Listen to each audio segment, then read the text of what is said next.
The dim light from the bedside lamp cast shadows across Lee Min-ha's face as he knelt beside the bed, his usually commanding presence reduced to something raw and desperate. His hand trembled slightly as he reached for Rachel's, his voice barely above a whisper. "Please, let me have you tonight." Rachel's breath caught in her throat. She stood frozen, her dark eyes wide with shock as she stared down at the most powerful man in Busan's underground world, on his knees before her. The same man whose mere presence made grown men cower. The same man who controlled half the city's operations with a single phone call. And here he was, begging. Her lips parted slightly, a mix of emotions flickering across her face. Surprise, confusion, something that almost looked like satisfaction. But she didn't move, didn't speak. The tension in the room was suffocating, electric. Min-ha's dark eyes searched hers, pleading, vulnerable in a way that seemed impossible for a man like him. His fingers tightened around her hand. "Rachel, please." But wait, how did they get here? How did a Korean mafia boss end up on his knees before his maid?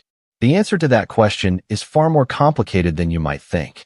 And it all started 3 months ago, in a nightclub in Seoul where two desperate souls collided in ways neither of them expected. Welcome to True Soul Stories.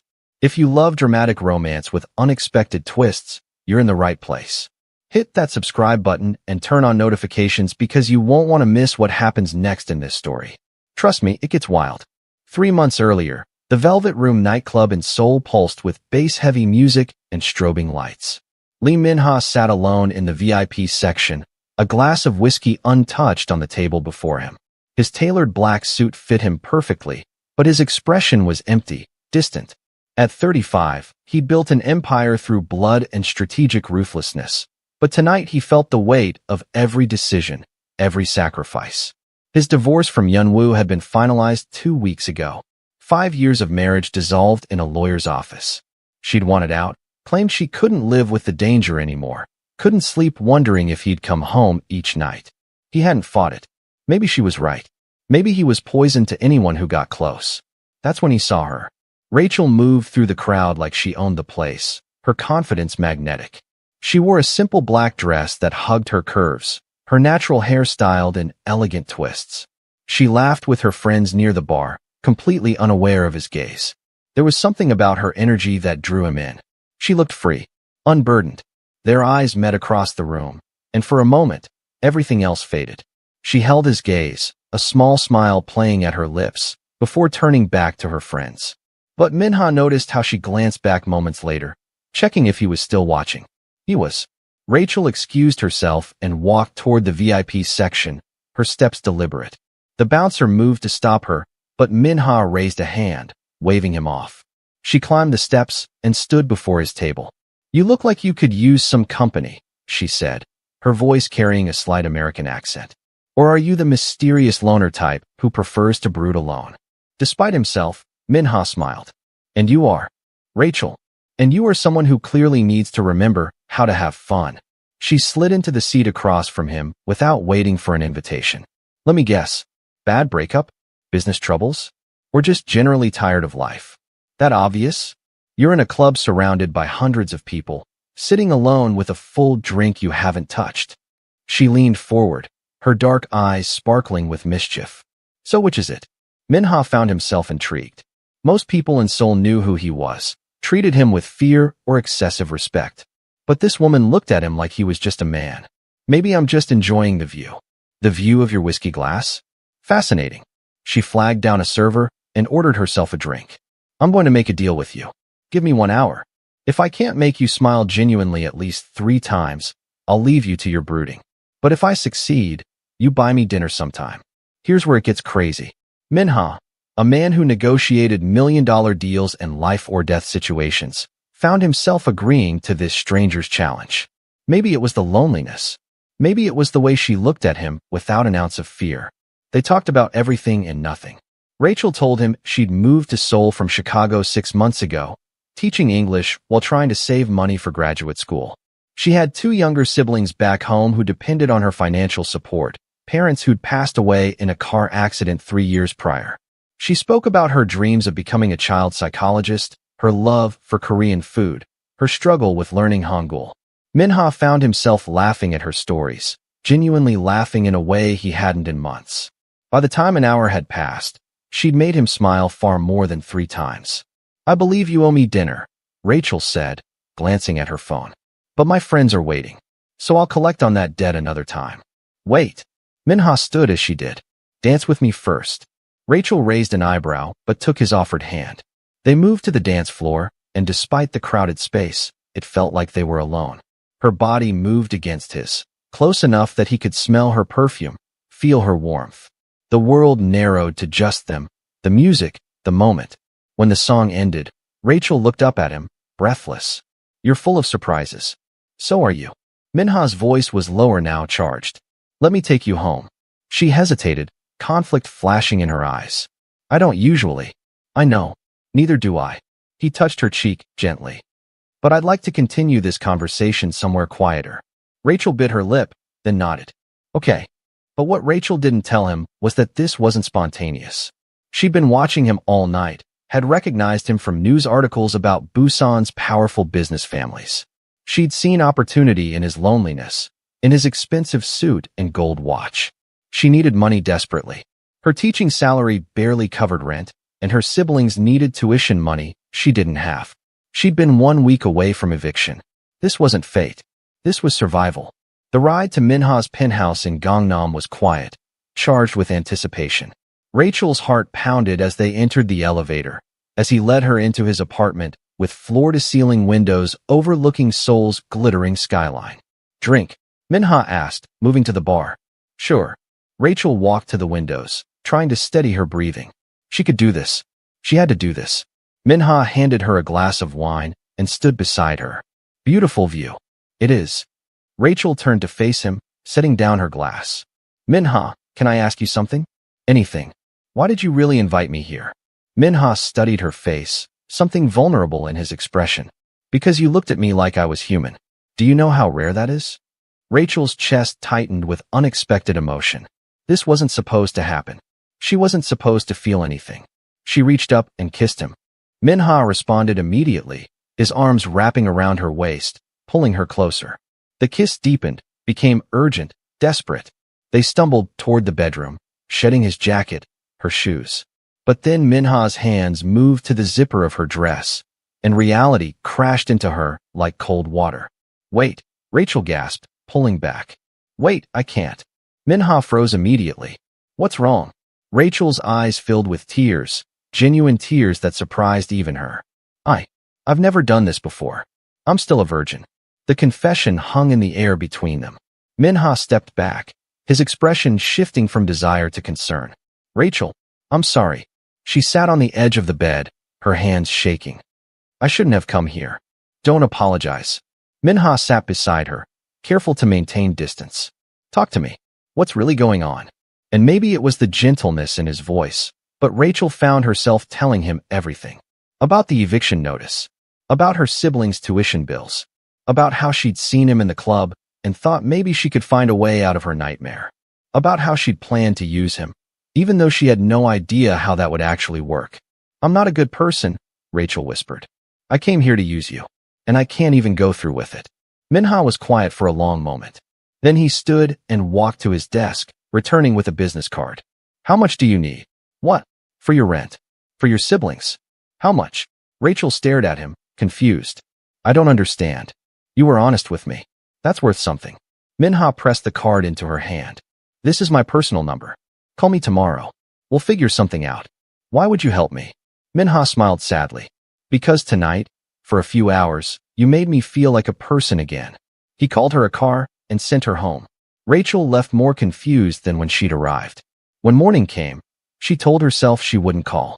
But when she checked her purse before work, she found an envelope tucked inside. Her hands trembled as she opened it. Inside was a note. "I think I can help you. Come back. The choice is yours." Also inside was $10,000 in cash. For 3 days, Rachel wrestled with her conscience. She'd deposited the money, paid her rent, sent funds to her siblings. The relief was overwhelming. But guilt gnawed at her. On the 4th day, she called the number. Minha answered on the 2nd ring. "I was beginning to think you wouldn't call." "I shouldn't be calling," Rachel admitted. "But I need to understand what you want from me. Have dinner with me. Tonight." and we'll talk. They met at a quiet restaurant in Itaewon. Minha looked different in daylight, more human somehow. Thank you for the money, Rachel said.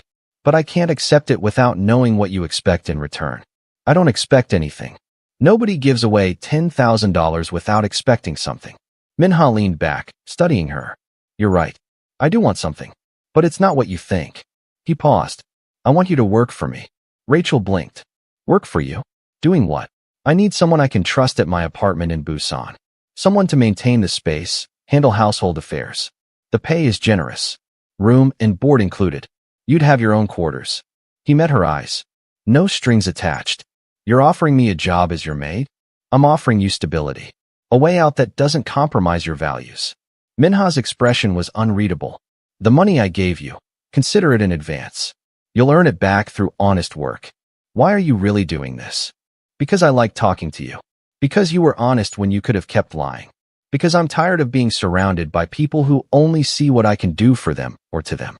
You saw me. Just me. Against her better judgment, Rachel said yes. 2 weeks later, she moved into Minha's penthouse apartment in Busan, a sprawling space overlooking Haeundae Beach. Her quarters were separate, comfortable, more luxurious than anywhere she'd ever lived. The first month was professional, almost awkwardly so. Rachel took her duties seriously. She learned Minha's preferences, his routines. He liked his coffee black, his apartment immaculate, but not sterile. He worked late and rose early. He rarely had visitors. But she also noticed other things. The way his jaw tightened when certain calls came through. The gun she accidentally discovered in his office desk. The respect and fear his associates showed him. Rachel wasn't naive. She'd known Minha wasn't just a businessman. But seeing evidence of his other life made it real. They fell into an easy routine. Minha would come home, and they'd share dinner. He'd ask about her day, her studies, her family. She'd ask about his work, carefully avoiding questions about the illegal aspects. They'd watch movies, debate philosophy, share stories. It felt dangerously close to friendship. But underneath the domestic comfort, tension simmered. Rachel caught Minha watching her sometimes with an intensity that made her breath catch. She'd find excuses to be near him, to brush past him in the hallway. She told herself it was innocent, but late at night, she'd remember their kiss and wonder what might have happened. Minha fought his own battles. Having Rachel in his home was both comfort and torture. She'd laugh at breakfast, and he'd want to pull her close. But he refused to betray her trust. 2 months into the arrangement, everything shifted. Minha came home one night looking shattered. Are you okay? Rachel asked, meeting him at the door. I'm fine. But his voice was hollow. You're not. She guided him to the couch, sat beside him. What happened? Minha was silent for a long moment. Then, I had to make a choice today. Between protecting my business and protecting someone who worked for me. I chose the business. His hands clenched into fists. He had a family. 3 kids. Rachel's heart ached. She took his hand, squeezed it gently. I'm sorry. Why don't you ask what I did? Why don't you look at me with disgust or fear? Because you're already disgusted with yourself. You don't need me to add to that. Rachel shifted closer. We all make impossible choices, Minha. It doesn't make you a monster. You don't know what I am. I know enough. She reached up and touched his face. I know you gave a desperate stranger money without asking for anything. I know you keep your word. I know you care more than you want to admit. That's enough for me. The moment stretched between them, loaded with everything unspoken. Minha's eyes dropped to her lips, and Rachel's pulse quickened. She should pull away, should maintain distance. But she didn't pull away. Minha kissed her gently, different from that desperate encounter in Seoul. This was careful, questioning. Rachel kissed him back, her hand sliding into his hair. The kiss deepened slowly. When they broke apart, both breathless, Minha rested his forehead against hers. Rachel, I know. Somewhere along the way, her plan to use him and leave had transformed into something real. She'd fallen for him. We should stop, Minha said, even as his arms tightened around her. We should, Rachel agreed, making no move to leave. They didn't stop. They stayed on that couch, kissing, until reality intruded in the form of Minha's phone ringing with an urgent business call. The moment broken, they separated reluctantly. Everything had just gotten infinitely more complicated. But here's the thing neither of them knew. While they were navigating their growing feelings in Busan, someone in Seoul was paying very close attention. Yun Woo, Minha's ex-wife, had maintained connections within his organization. She told herself it was for safety. But the truth was messier. She'd initiated the divorce, but that didn't mean she'd stopped caring. When her source mentioned Minha had hired a live-in maid, a foreign woman, Yunwoo felt something she refused to call jealousy. When she saw photos of Rachel, beautiful and young and clearly comfortable in Minha's space, that feeling became a flood. She made a decision. She'd visit Busan. Check on Minha under the guise of discussing remaining divorce matters. See this Rachel woman for herself. She definitely wasn't jealous. Not at all. Meanwhile, in Busan, Rachel and Minha entered a strange new phase. They hadn't discussed what happened, hadn't defined what they were. During the day, Rachel maintained her duties. But in the evenings, the barriers dissolved. They'd sit close, sometimes holding hands. Minha would touch her hair absently while they talked. Rachel would rest her head on his shoulder during movies. They kissed sometimes, slow and tender, never pushing for more. Minha held back, respected her boundaries, remembered her confession. He wouldn't pressure her. Rachel found herself wanting to push those boundaries. But fear held her back. Not fear of the physical act, but fear of what it would mean. Once she crossed that line, there was no pretending she could walk away unscathed.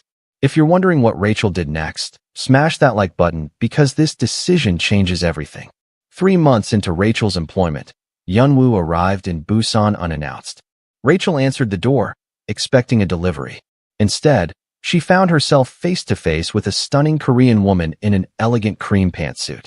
"You must be Rachel," Yunwoo said in perfect English.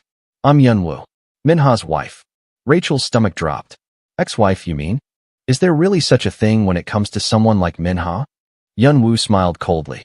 "Is he home?" "He's in a meeting. Would you like to wait inside?" "How thoughtful." Yunwoo entered, her gaze sweeping over the apartment. "I see he's redecorated. Your influence? I've made some small changes. Part of my job."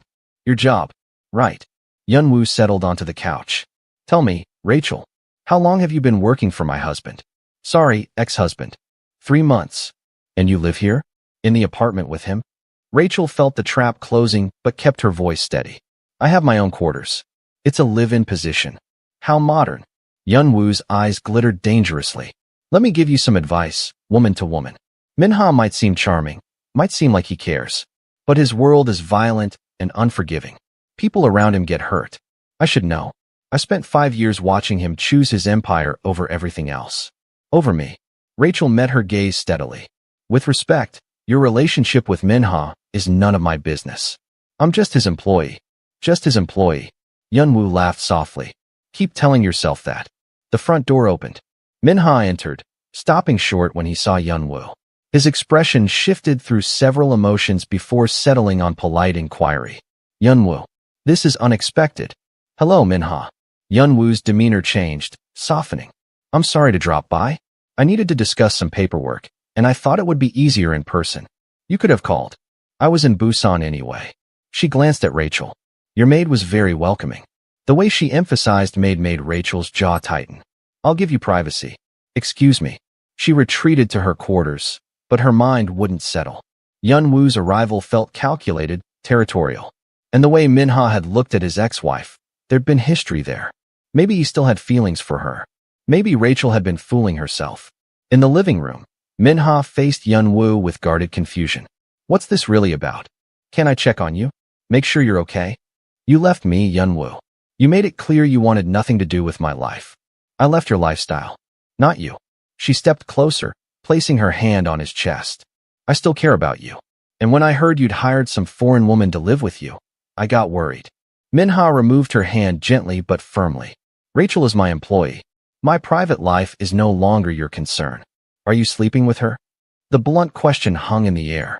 Minha's expression went cold. "That's not your business." "So you are." "I didn't say that." "You didn't deny it." Yunwoo's voice rose with emotion. "God, Minha, she's clearly using you. Can't you see that? Rachel has done nothing but her job honorably. Don't project your insecurities onto her." "My insecurities?" Yunwoo laughed bitterly. "I gave you 5 years. 5 years of fear and loneliness. I couldn't do it anymore, so I left. And 3 months later, you've replaced me? This conversation is over." Minha moved toward the door. "Whatever paperwork you need, Send it to my lawyer. I made a mistake. The words burst from Yunwoo. Divorcing you. I made a mistake. Minha froze. What? Yunwoo's composure cracked. I thought I could walk away. But I can't stop thinking about you. About us. About what we had. Yunwoo, we can't do this. Why not? We loved each other once. We could again. No. Minha's voice was firm. We ended for good reasons. You deserve someone who can give you the safe, normal life you want. That's not me. And her? She can handle it. Minha didn't answer, which was answer enough. Yunwoo left soon after, but her presence lingered like poison. When Rachel emerged an hour later, she found Minha on the balcony. Is she gone? Rachel asked quietly. Yes. Rachel moved beside him, maintaining careful distance. Do you want to talk about it? She wants to get back together. The words hit Rachel like a physical blow, but she kept her voice steady. What did you say? I said no. Minha turned to face her. Rachel, whatever Yunwoo and I had, it's over. But you loved her once. I did. But that doesn't mean. She's beautiful. Sophisticated. She understands your world. Rachel forced a smile. And I'm just the help. Don't. Minha gripped her shoulders gently. Don't diminish what you are to me. What am I to you, Minha? The question came out vulnerable. Really? Because right now, I'm confused. I'm living in your house, but I'm your employee. We kiss, but we're not together. You look at me like I matter, but maybe I'm just convenient. You think that's all you are? Convenient. I don't know what to think anymore. Minha cupped her face in his hands. You want to know what you are to me? You're the first person in years who makes me want to be better, who looks at me and sees more than my power or money or sins. When I'm with you, I feel human again. Does that sound convenient? Rachel's breath caught. Minha, I'm trying to do the right thing. Trying not to take advantage of our situation. But if you think for 1 second that what I feel for you is anything less than... He trailed off. Rachel, you're the best thing that's happened to me in longer than I can remember. Then why do you keep pushing me away? Because I'm trying to protect you. From me. From my world. Rachel reached up and pulled his face down to hers, kissing him with all the pent-up emotion of the past months. Minha responded immediately, pulling her close. The kiss was desperate, consuming. When they broke apart, both breathing hard, Rachel whispered, "Let me make my own choices." That night, everything changed between them. They didn't sleep together. Minha still held that line, but the emotional barriers crumbled. They stayed up until dawn, talking, kissing, sharing pieces of themselves they'd kept hidden. By the time the sun rose, they'd crossed a threshold. They weren't employer and employee anymore. They were something else, something undefined but undeniably real. The next weeks were the happiest Rachel could remember. Minha arranged his schedule to spend more time in Busan. They fell into comfortable domesticity, cooking together, watching sunsets, sharing quiet moments. Minha showed her his favorite spots in Busan, introduced her to parts of his world carefully curated to exclude the violence. Rachel knew she was living in a bubble, that reality would intrude eventually. But for now, she let herself be happy. She also let herself fall completely, irrevocably in love with Lee Minha. One evening, about 4 months into their undefined relationship, they were preparing dinner when Minha's phone rang. He glanced at the screen and his expression shifted, became the cold, dangerous mask he wore for business. I need to take this. He stepped onto the balcony, and Rachel watched his posture change, become coiled and tense. When he returned, his face was carefully blank. I have to go to Seoul. Tonight. Is everything okay? It will be. He pulled her close, kissed her forehead. I'll be back in 2 days. 3 at most. Minha, if you're in danger. I'm always in danger, Rachel. That's the life. He tilted her chin up. But I promise I'll come back to you. I always will. He left an hour later. Rachel tried not to think about what business required his immediate presence. Tried not to check her phone obsessively. On the second night of his absence, Rachel was reading in bed when she heard the front door open. Relief flooded through her. She grabbed a robe and hurried to the living room. But it wasn't Minha who stood in the entrance. It was Yunwoo, and she clearly had a key. Oh, Yunwoo said, taking in Rachel's sleepwear. I didn't realize you'd be here. I thought you'd have gone home when Minha's away. This is my home. Rachel pulled her robe tighter. What are you doing here? I left some jewelry in the bedroom. Minha said I could collect them whenever. Yunwoo moved past Rachel. Don't let me disturb you. Rachel followed her, uncertain. The bedroom is off limits. I can call Minha. Oh, don't bother him. He's dealing with the situation in Seoul. Such a mess. Yunwoo glanced back. Did he tell you what happened? About the warehouse fire and missing shipment? No. I'm not surprised. Rachel's jaw tightened. You need to leave. I will. After I get what I came for. Yunwoo entered the master bedroom. Rachel reluctantly followed, watching as she opened the closet and pulled out a small box. Here we are. But instead of leaving, Yunwoo sat on the edge of the bed, opening the box slowly. Inside were various pieces of jewelry, beautiful and expensive. She picked up a necklace. He gave me this on our first anniversary. We were in Paris. It was perfect. She looked at Rachel. Has he taken you anywhere? Or does he keep you locked up here like a secret? My relationship with Minha is none of your business. Relationship? Yunwoo laughed softly. Is that what you call it? Tell me, does he say he loves you? Has he made any promises? Or does he just enjoy having someone warm and willing waiting for him? Why are you doing this? Because I know him. I know how this ends. Yunwoo stood, moved closer. He'll keep you here, comfortable and isolated, until the novelty wears off or keeping you becomes too complicated. Then he'll send you away with enough money to soothe his conscience. Rachel wanted to argue, to defend what she and Minha had. But doubt crept in. They hadn't defined their relationship. He'd never said he loved her. Maybe Yunwoo was right. I can see you're thinking about it, Yunwoo said softly. Good. That means you're smarter than I was. I wasted 5 years. Don't make the same mistake.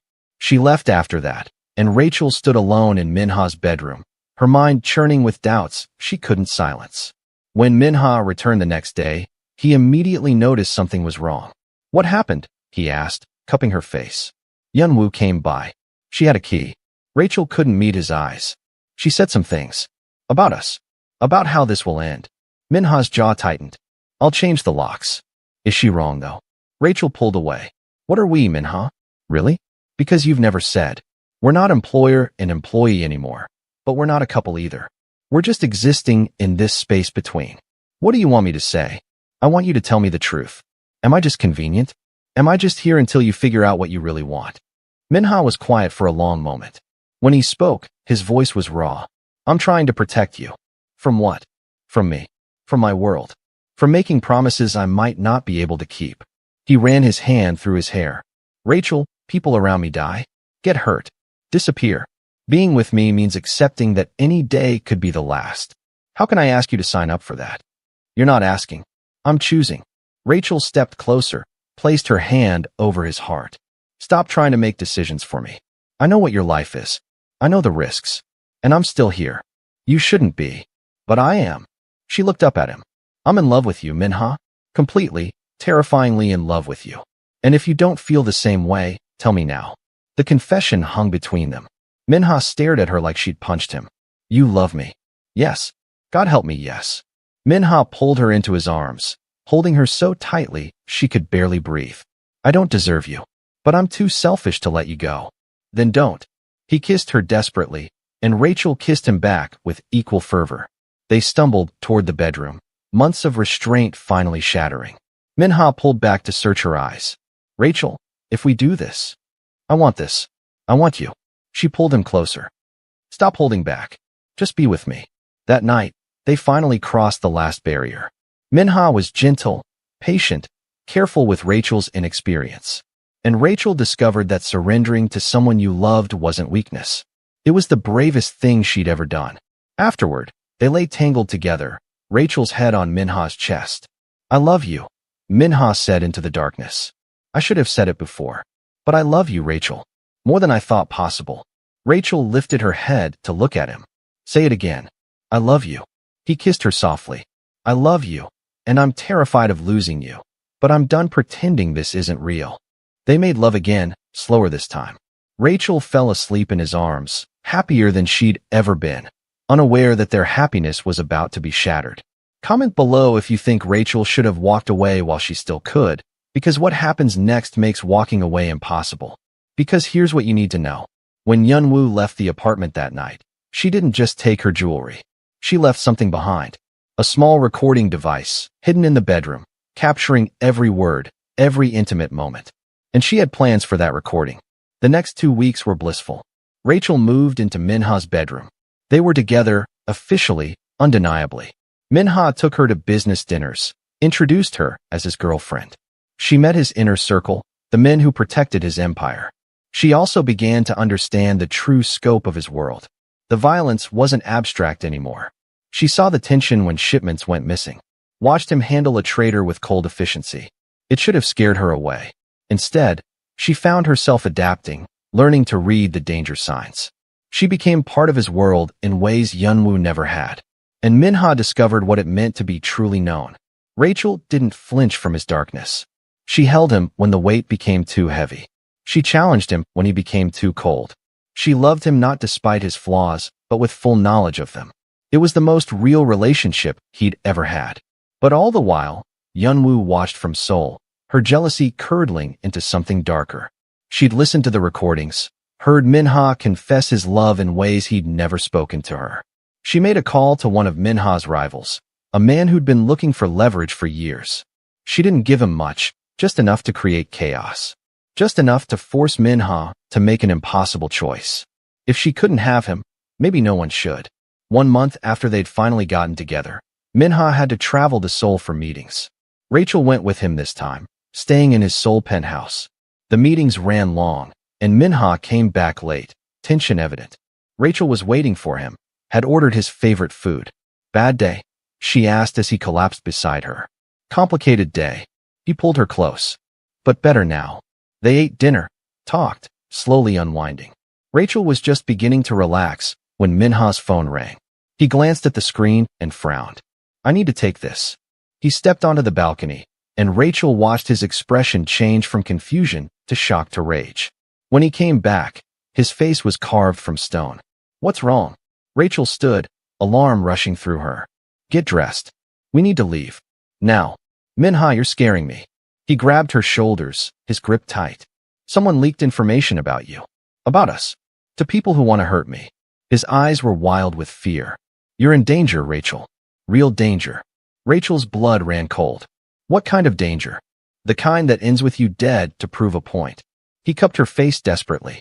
I'm so sorry. The sound of glass shattering cut him off.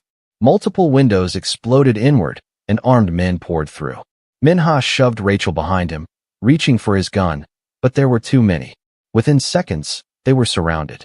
A man Rachel didn't recognize stepped forward. Lee Minha. Finally. Let her go, Minha said, his voice deadly calm. Your issue is with me. Oh, but she is. She's your weakness. The man gestured, and 2 associates grabbed Rachel, dragging her away despite her struggles. Here's how this works. You're going to transfer control of your Busan operations to us. All of it. In exchange, we'll let your girlfriend live. Don't do it. Rachel gasped before one of the men clamped a hand over her mouth. Minha's eyes met hers, and she saw something that terrified her. Resignation. You have 24 hours, the man continued. Empire or girl. Choose wisely. They took Rachel, threw a hood over her head. The last thing she saw was Minha, surrounded, his expression shattered. Then there was only darkness. Rachel woke in a dark room, her hands bound. She had no idea how much time had passed or where she was. The sound of a door opening made her tense. Light flooded in. Yunwoo stood in the doorway. Hello, Rachel, Minha's ex-wife said calmly. Rachel's mind reeled. You did this. I facilitated it. I simply provided information to interested parties. Yunwoo stepped inside. I'm going to give him a choice. His empire or you. And when he chooses his empire, because he will, you'll understand. You'll see that I was right all along. Even if he chooses wrong, this doesn't change anything. You'll still have lost him. You'll just be a monster. Then we'll both have lost him. At least that's fair. Yunwoo left. Rachel was alone with her racing thoughts. She tried to believe in Minha, tried to trust that he'd find a way. But doubt crept in. What if Yunwoo was right? Meanwhile, Minha was tearing the city apart looking for Rachel. His associates worked frantically, pressing every contact. But the kidnappers had gone dark. The deadline was approaching. In 6 hours, he'd have to make his choice. His second-in-command found him on the balcony. We're running out of time, Jae-sung said quietly. If you give up Busan, it shows weakness. Other factions will smell blood. I don't care about other factions. Minha, think about what you're saying. You'd destroy everything over a woman you've known for a few months? Minha turned to face him, his expression colder than Jae-sung had ever seen. She's not just a woman. She's everything. And if I have to burn my empire to the ground to get her back, I'll do it without hesitation. That's not rational. Since when have I been rational about her? Minha's voice broke. I love her, Jae. More than power. More than legacy. More than my own life. So yes, I'll give them whatever they want. And if they kill her anyway, then I'll kill every single one of them. Minha's smile was terrifying. But then information came through. One of his contacts had seen Yunwoo meeting with the rival faction days before. Security footage showed her passing an envelope. The betrayal hit Minha like a physical blow. His ex-wife had orchestrated this. The rage that filled him was unlike anything he'd ever felt. He made a call. Find Yunwoo. Bring her to me. 2 hours before the deadline, Yunwoo was dragged into the penthouse, her confidence shattered by the cold fury in Minha's eyes. Where is she? Minha asked quietly. I don't know exactly. Where is she? The roar echoed. Minha grabbed Yunwoo by the throat, slammed her against the wall. You have 5 seconds. Yunwoo choked out an address, and Minha released her. He was already moving, gathering his men. Wait, Yunwoo gasped. If you attack them, they'll kill her. The deal is off. Minha's voice was ice. You wanted to see what I'd choose? I choose her. Every time. And everyone who touched her is going to die. The warehouse was heavily guarded, but Minha didn't care. He went in with his full force. The firefight was brutal and swift. Rachel heard the gunfire, pressed herself against the wall in terror. When the door burst open and Minha stood there, covered in blood, she couldn't move. Rachel. He crossed to her, cutting her bonds with shaking hands. Are you hurt? I'm okay. She threw her arms around him, started sobbing. You came. I would always come for you. Always. He held her face. Empire, legacy, power, none of it matters. You're all that matters. Do you understand? You're everything. They held each other in that blood-stained room, alive against all odds. They returned to Busan that night. Minha dealt with the aftermath, handled the political fallout. It would cost him, but he didn't care. Rachel was safe. Yunwoo disappeared after that night. Rachel never asked, and Minha never told her. 3 days after the rescue, they stood on the balcony, watching the sunset. Do you regret it? Minha asked. Staying with me after everything? Rachel thought seriously. She thought about the kidnapping, the violence, the danger that would always be part of their lives. She thought about everything she was risking. Then she looked at him, at the vulnerability in his eyes, at the man who'd given up everything for her. No, she said finally. I don't regret it. I choose you, Minha. Every danger, every complication. I choose you. Minha pulled her close, and they stood together as the sun set. And that brings us back to where we started. That moment of Minha on his knees, begging Rachel. But now you understand the weight behind that plea. After everything they'd been through, after he'd proven his love in blood and sacrifice, there was still one barrier. Rachel's fear. Not fear of him. Fear of losing herself completely. Fear that if she gave him everything, there'd be nothing left of who she was. So here they were. Minha on his knees, desperate. Rachel standing above him, torn between love and self-preservation. Please, Minha whispered again. Let me have you tonight. Not your body. Your trust. Your belief that we can survive this together. Please, Rachel. Choose me one more time. Rachel looked down at the man who'd sacrificed an empire for her, who loved her with an intensity that terrified and thrilled her. She thought about walking away, protecting herself. Then she thought about living without him. There was no contest. Rachel sank to her knees in front of him, cupped his face in her hands, and whispered. But what she whispered, what happened next, whether they finally found their happy ending or whether the consequences came back to destroy them, well, that's a story for another time. Because at that moment, as Rachel was about to answer, as Minha held his breath waiting, the door to the apartment burst open. And the person standing there, the person neither of them expected to see, changed everything. If you want to know who walked through that door, if you want to know what Rachel's answer was, if you need to know how this impossible love story continues, drop a comment below begging for part 2. Hit that like button if this story had you on the edge of your seat. And subscribe to True Soul Stories because trust me, you don't want to miss what happens next. Merry Xmas. This story isn't over. It's only just beginning.